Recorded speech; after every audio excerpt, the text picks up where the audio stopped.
Hello everyone, Maridex Solution and Services or another video আপোনালোকক পুনৰবাৰ স্বাগতম জনাইছো।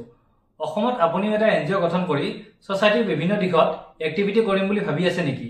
তাৰ বাবে কি কি ষ্টেপ ফলো কৰিব লাগিব আৰু লগতে এনজিও ৰেজিষ্ট্ৰেচনৰ বাবে প্ৰয়োজনীয় নথিপত্ৰসমূহ কি হ'ব আৰু কি কি ষ্টেপ ফলো কৰিব লাগিব গোটেইখিনি আজি ভিডিঅ'ত আমি আলোচনা কৰিম। সো বলক আজি ভিডিঅ'টো আমি আৰম্ভ কৰো।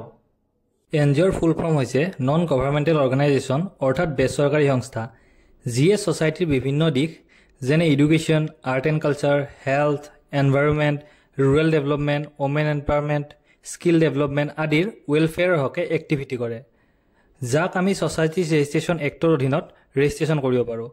আৰু সোসাইটিজ ৰেজিষ্ট্ৰেশ্যন এক্টত ৰেজিষ্ট্ৰেশ্যনৰ বাবে মিনিমাম 7জন মেম্বাৰৰ প্ৰয়োজন হয়। এতিয়া আমি সোসাইটিজ এক্টত ৰেজিষ্ট্ৰেশ্যনৰ বাবে প্ৰয়োজনীয় ডকুমেণ্টসমূহ কি কি হ'ব তাৰ বিষয়ে আলোচনা কৰিম। ৰেজিষ্ট্ৰেশ্যনৰ বাবে প্ৰয়োজনীয় নথিপত্ৰসমূহৰ লিষ্ট মই স্ক্ৰীনত আপোনালোকক দেখুৱাই দিছোঁ। পোনপ্ৰথমে আপোনালোকক মেমৰেণ্ডাম অফ এছ'চিয়েশ্যন আৰু লগতে ৰুলছ এণ্ড ৰেগুলেশ্যন প্ৰিপেয়াৰ কৰিব লাগিব। তাৰ পাছত আপোনাৰ জেনেৰেল মিটিঙৰ ৰিজলিউশ্যন কপিৰ প্ৰয়োজন হ'ব। তাৰ পাছত অফিচ এড্ৰেছ প্ৰুফ প্ৰয়োজন হ'ব। যদি আপোনাৰ অৰ্গেনাইজেশ্যনৰ নিজৰ লেণ্ড আছে দেন লেণ্ড জমাবন্দী কপি প্ৰয়োজন হ'ব, আৰু যদি নিজৰ লেণ্ড নাই, যদি ৰেণ্টত ইউজ কৰি আছে তেনে ক্ষেত্ৰত ৰেণ্ট এগ্ৰিমেণ্ট আৰু লেণ্ড অনাৰৰ জমাবন্দী কপিৰ প্ৰয়োজন হ'ব। তাৰ পাছত আপোনাৰ মেম্বাৰ লিষ্ট প্ৰিপেয়াৰ কৰিব লাগিব, য'ত মেম্বাৰ্ছৰ নেম, অকুপেশ্যন, ডেজিগনেশ্যন, এড্ৰেছ আৰু ছিগনেচাৰ সকলো থাকিব লাগিব। তাৰ পাছত মেম্বাৰ্ছৰ জেনুইননেছৰ এফিডেভিট প্ৰিপেয়াৰ কৰিব লাগিব, আৰু যদি আপোনালোকৰ এনজিঅ' আগতে কিবা এক্টিভিটি কৰিছে দেন এক্টিভিটি ৰিপৰ্ট প্ৰিপেয়াৰ কৰিব লাগিব।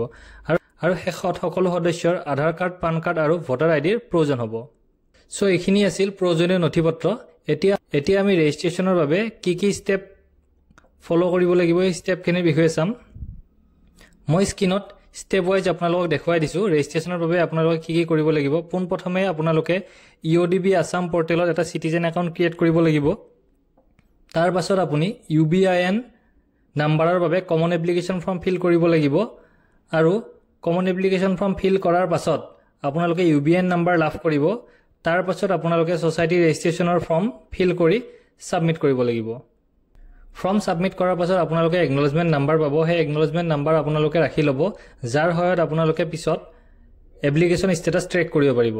আৰু যেতিয়া আপোনালোকৰ এপ্লিকেশ্যনখন এপ্ৰুভ হয় তেতিয়া আপুনি ৰেজিষ্ট্ৰেশ্যন চাৰ্টিফিকেটখন ডাউনলোড কৰি ল'ব পাৰিব।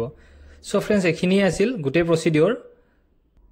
ইয়াত যদি কিবা আপোনাৰ কুৱেৰি আছে ডেছক্ৰিপশ্যনত আমাৰ কণ্টেক্ট নাম্বাৰ দিয়া হৈছে, আমাক যোগাযোগ কৰিব পাৰে। চ' ফ্ৰেণ্ডছ, আজিৰ ভিডিঅ'টো আমি ইমানতে সামৰণি মাৰিছোঁ।